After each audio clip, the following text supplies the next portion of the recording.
Everyone has at least one memory of being terrified by something as a kid, be it a scary scene from a movie or even a moment where you thought you've seen something that in reality was only the fruit of your imagination. It's funny because I have plenty of things that I was afraid of when I was younger, and most of it's because I'm very curious and I used to search for horror videos on the internet, creepy stories, and watch horror movies without my parents knowing. Maybe I shouldn't have seen a lot of that stuff, but something about fear always got me captivated. It's a great adrenaline rush, and when we are kids before being afraid of something we crave for knowing why it's so intense. And that's the trip that I wanted to do, regardless of the destination. I always wanted to experience that. There's a few that really got me in the past, for example the first zombie appearance in Resident Evil 1. I remember dropping the controller and being very uncomfortable. The movie The Ring that made me cover my TV with a pillow before going to bed every single night because I thought that some horror could come out and attack me. And thinking about it now, I don't think that a pillow would make any difference. The famous maze game and afterwards seeing people's reactions after Regan from The Exorcist suddenly pop up, which was hilarious. Or even the ghost from the movie Darkness Falls and how it got me scared of walking into dark spots. But among all of these things, there's one short film from 2004 that truly frightened me, and on the other hand, got me into writing horror scripts and pursuing the truth about paranormal stories, especially the ones taking place in my country. It goes by the name A Curva, which in English is the curve, and in this video I want to showcase how this became an icon of Portuguese horror throughout the years, and why it was so unsettling to me. Ladies and gentlemen, tell me, while driving back home at night in the middle of nowhere, if someone appeared and gave a sign asking you for a ride, would you even consider stopping the car?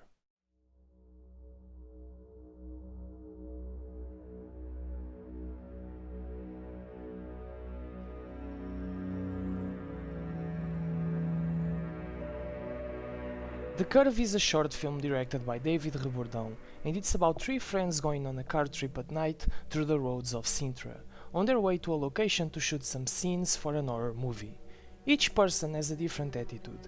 One is very nervous with the trip itself and just wants to go home. The other one is more calm but frustrated because he gradually gets confused with the path they're going. And the guy behind the camera is the typical douchebag cracking jokes and mocking his friends in the current situation. When everything seems like a complete mess worth making fun of, the friends come across a young girl wandering on the side of the road asking for a ride. She's clearly shaken by something, and again the cameraman is constantly messing with her, while the other two friends intervene and try to calm her down. Later, towards the end, she points to a place they're about to pass by, and she says the iconic lines, "It was there that I had an accident and I died." After this, she starts screaming while her face changes and seems to be full of scars. The group, in the heat of the moment, with all the confusion and fear, unfortunately have a car crash and everyone dies. It ends in a really eerie perspective of the car upside down, and until this day I can't exactly tell what I'm looking at right now. After the black screen, some text appears telling more about the story, explaining that in the exact same place of the car crash in 1983 there was an accident involving a girl called Teresa Fidalgo, who tragically passed away. This was the pinnacle of hype. People were freaking out. The internet imploded, with a lot of chat rooms talking about the possibilities of it being real. The hype around the simple YouTube video created something with a very unexpected range. It went global very fast, because the cast was unknown and its origin was unclear. Kinda similar to what happened with Blair Witch back in the day. It even had TV reports and radio stations talking about it. Eventually the video was debunked, revealing that the director himself received an email with it being shared, and he came forward explaining that initially it was a promotion for a bigger movie. But it didn't end there. Even with the reveal of being fiction, people were calling the director, saying that they saw his name on cemeteries nearby the location. Internauts from other countries would call him for interviews to make sure it was fake and talk about its production. There was even a mentally ill man that insisted on being one of the survivors in the accident, trying to convince a lot of people that it was indeed real. And on the simplest of details, fans even tried to search for the songs that were playing on the radio. Some years passed and the name Teresa Fidalgo became very popular, mostly because of viral text messages and made-up emails that would say, "Send this to 30 people or Teresa Fidalgo will sleep with you." I didn't sleep for a week because of that. So as you can see, this became a huge thing in my country, for many reasons. and I love it. The hysteria that this caused in the years that followed was insane. People will talk about it after classes back in the day. There were editors and horror enthusiasts creating blogs about who was Teresa Fidalgo. Story-wise, The Curve never relies on a complex narrative. It has the cliches of an horror film, but it's treated with care according to the time this was filmed. The characters and the conversations they have actually had me feeling these were real people, and it doesn't feel like they're acting at all. So even if it has a linear direction, it's still an uneasy story.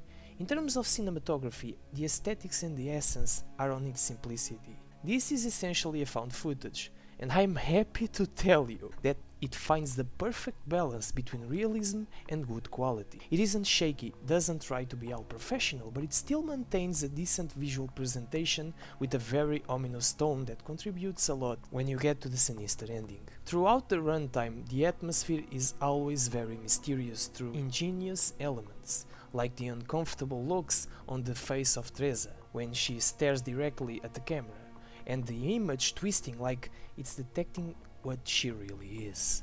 A person that died in despair, which for theorists it can leave a curious question. Either she feels how unfair was dying there and therefore turned into a vengeful spirit, or she's just there to advise people how dangerous that road is. I know for a fact that it isn't that profound, but it would have been an interesting concept to explore, and yes, there were times that I would write a lot of scrappy notes with the sequel that had this exact same idea. I even had a backstory for the ghost, and I still have those notes today. There's been a lot of tales throughout the years about ghosts asking for a ride in the middle of the night, but this one stuck with me a lot because it's in my country. The Curve was filmed in the mountains of Sintra, a very unique area here in Portugal, with a bunch of supernatural myths that are very interesting and mesmerizing locations that are gorgeous to visit. With that being said, it feels great showcasing this short film here. I strongly recommend it to you. I'll leave a link in the description. I remember being so marked by this story that I told my dad to never give a ride to anyone at night, and if I was in the car and it was dark, I would never look at my surroundings, no matter what. Anyway, that's it. Let me know your thoughts on this video. I might do more in the future. In the meantime, if you enjoy what I do here, consider subscribing for more. I hope you're having a great day, and I'll see you in the next video. See ya.